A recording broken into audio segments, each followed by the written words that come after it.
Bölgesel diller Fransa'nın mirasına aittir. Anayasanın 75. maddesi B fıkrası. İtalya Anayasasına göre Cumhuriyet uygun önlemlerle dilsel azınlıkları korur. Anayasanın 6. maddesi. İspanya'da resmi dil İspanyolca. İspanyolca dışındaki diğer dillere özellik topluluklara resmiyet tanır. Anayasanın 3. maddesi.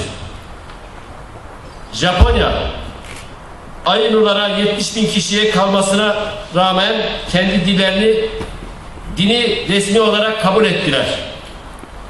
Söz konusu açılımın yapılmasında, anayasanın açılımın yapılmasında özellikle ulusal azınlıkların korunmasına ilişkin çerçeve sözleşmesi, bölgesel veya azınlık dinlerin Avrupa Şartı Sözleşmesi, her iki belge Türkiye tarafından zaman geçmeden imzalanması gerekir. Türkiye bunu henüz imzalamamıştır. Gibi bu belgeler onaylanmamış olsa dahi eğer Türkiye'deki azınlık diller bir başka deyişle Türkiye'de konuşulan 36 dil ilgili kişiler Avrupa İnsan Hakları'na götürürlerse ve bu çerçeve yasası içerisinde ayın yasalarına göre kabul etme zorunluluğu vardır. Çağdaş insan hakları öğretisinde eğitim, ana dili öğrenme, ana dille eğitim hakların güvence altına alınması yönünde önemli olan bu hakların kullanılmasına etnik temelde dilsel zorlamalar dışlanmasıdır. Zaza dili Kürtçeden ayrı bir dildir. Lehçe değildir, bağımsız bir dildir. Bu Türkiye'de konuşulan 36 dilden bir tanesidir. Bu dil anayasal güvence altına alınmadığı sürece yaşaması mümkün değildir. Bunun için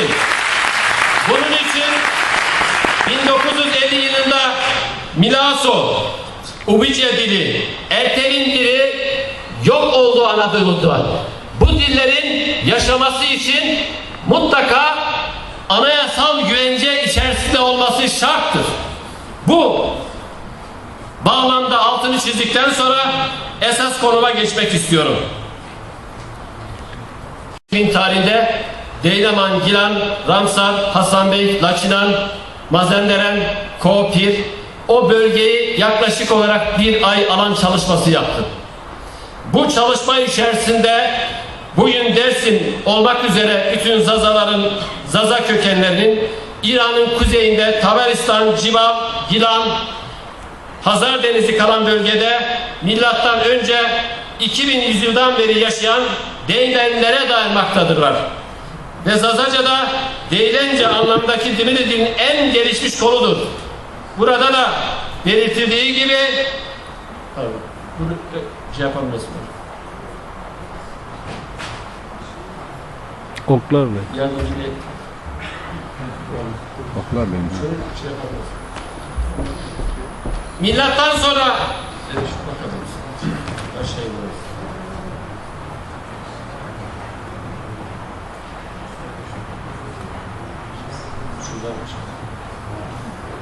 evet.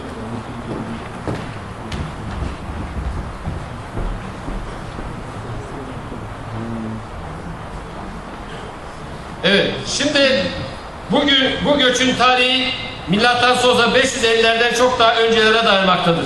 Cilan'dan güneybatıya Deylami boylarının göçü Mezopotamya ve Anadolu'ya gerçekleşmiştir.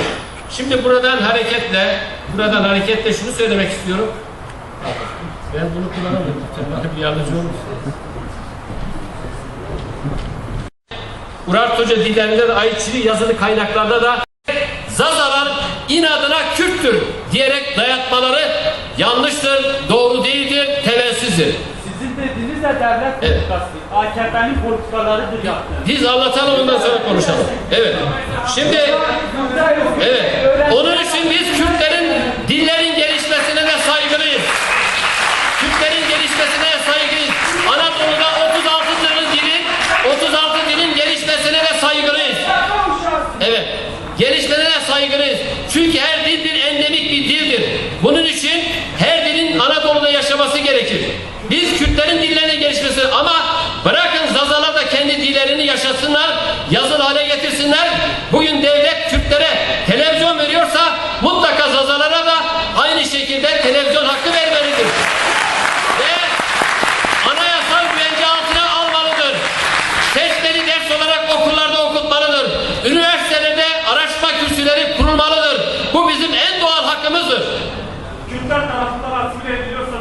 Kürtçe konuşuyorsun? Evet. Neden Kürtçe konuşuyorsun? Cevap vereceğim. Şimdi saygıyla cevap vereceğim. Yine buradan hareket ederek Minorski'nin Deylem'den Urmiye Gölü'nün kuzeybatısı Salman merkezi çok yakın zamanlara kadar Dilmakan diye adlandırılmaktadır. Ve devamla gerçekten de Urmiye Gölü'nün güneybatısı önemli Zagros geçişi üzerinde Laycan diye bir bölge olduğunu, Zazaların Deylem kavminin devam olduklarını belirtmektedir.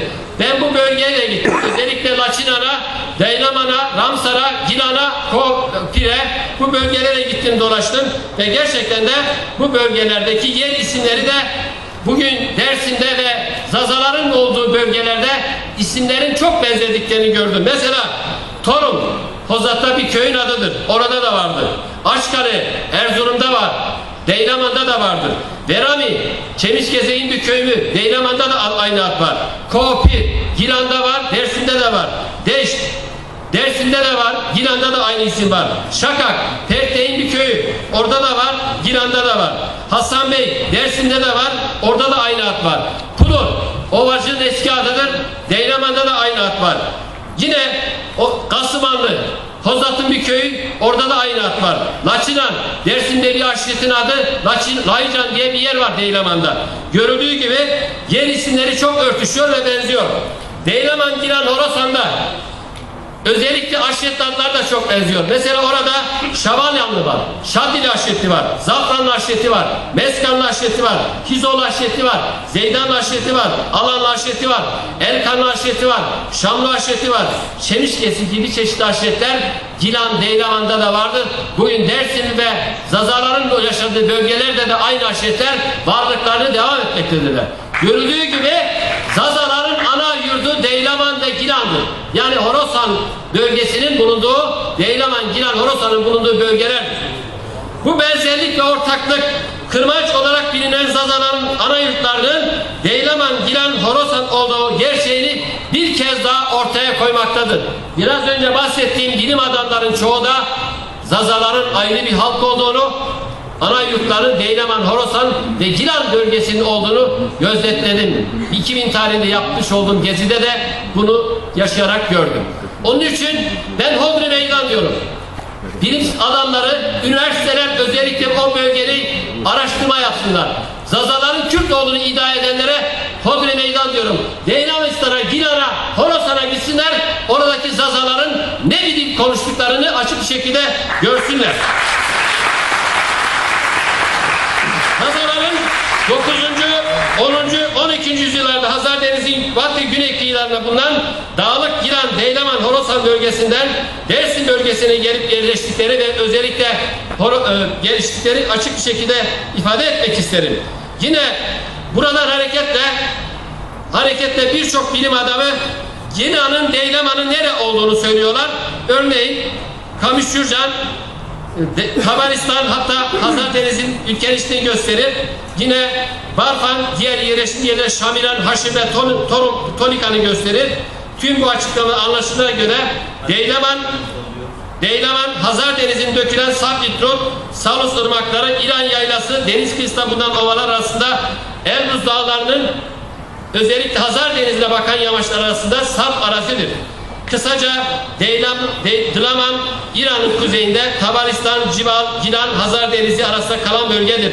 Kalar, Calus, Ramsar, Kalınca, Ras, Lahican, Lutsar, Lumbar, Lahican, Salman, Daryasar, Bozkıran, Siyakal, Astaran, Nolan, Koman, Bandar Azali, Hasanrut, Astara, Menderzeli ve Avar.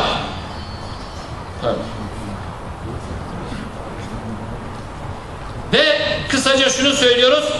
Benim gezdiğim bu bölgeyi tamamen taradım. Özellikle Deylaman, Gilan bölgesi bu bölgedir. Şimdi buradan hareket ederek bugün